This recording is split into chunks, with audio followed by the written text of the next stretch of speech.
baik dari rumah adat, bahasa, tari tradisional, dan budaya lainnya. Contohnya seperti wayang. Wayang juga termasuk seni budaya Indonesia yang unik dan menarik. Kali ini saya dan teman-teman saya akan bersama-sama belajar apa saja yang ada pada wayang. Langsung saja ya kita simak video berikut ini.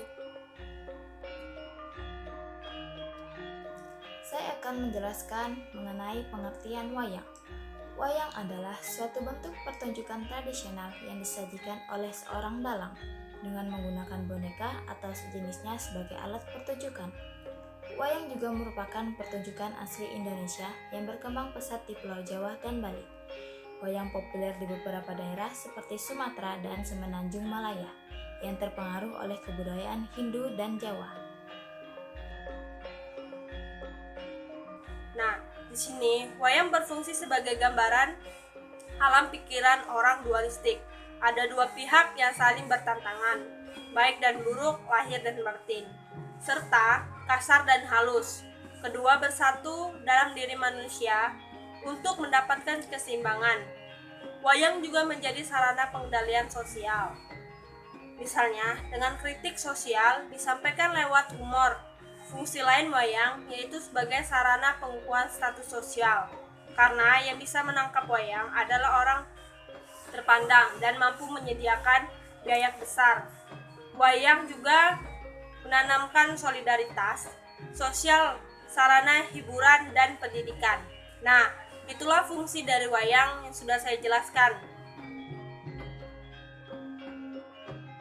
Selanjutnya, kandungan dalam wayang. Yang pertama itu, wayang bersifat momot kamot.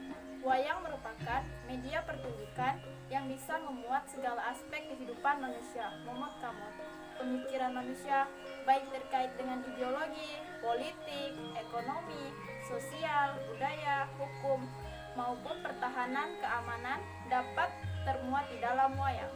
Yang kedua, wayang mengandung tantanan, tuntunan, dan tontonan. Di dalam wayang dikandung tantanan, yaitu suatu norma atau konvensi yang mengandung etika, filsafat moral. Norma atau konvensi tersebut disepakati dan dijadikan pedoman bagi para seniman dalang.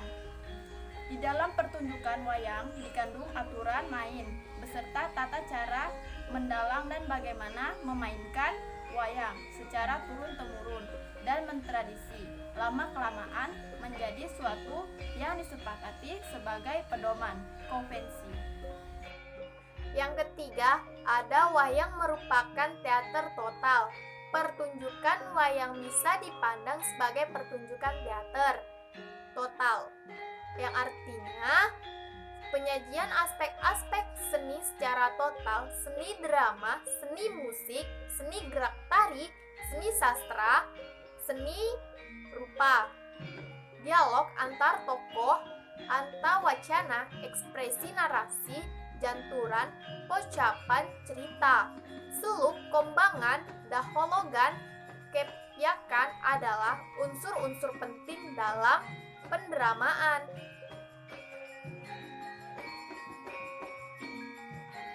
Selanjutnya, ada jenis-jenis wayang. Adapun beberapa jenis-jenis wayang. Yang pertama, ada wayang kulit. Wayang kulit adalah wayang yang karakternya terbuat dari kulit. Pada umumnya, kulit yang digunakan adalah kulit sapi yang sudah dikeringkan.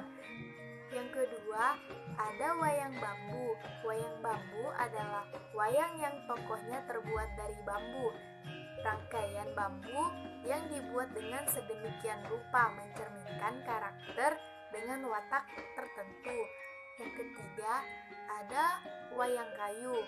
Wayang kayu adalah wayang yang tokohnya terbuat dari kayu. Kayu dipahat dan diukir sedemikian rupa sehingga membentuk karakter tertentu. Yang keempat, ada wayang orang.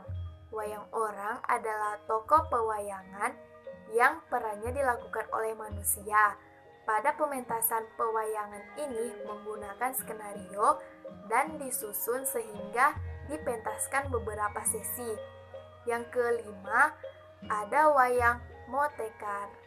Wayang motekar adalah wayang yang karakternya terbuat dari rangkaian plastik atau plastik yang dikeraskan dan dicetak.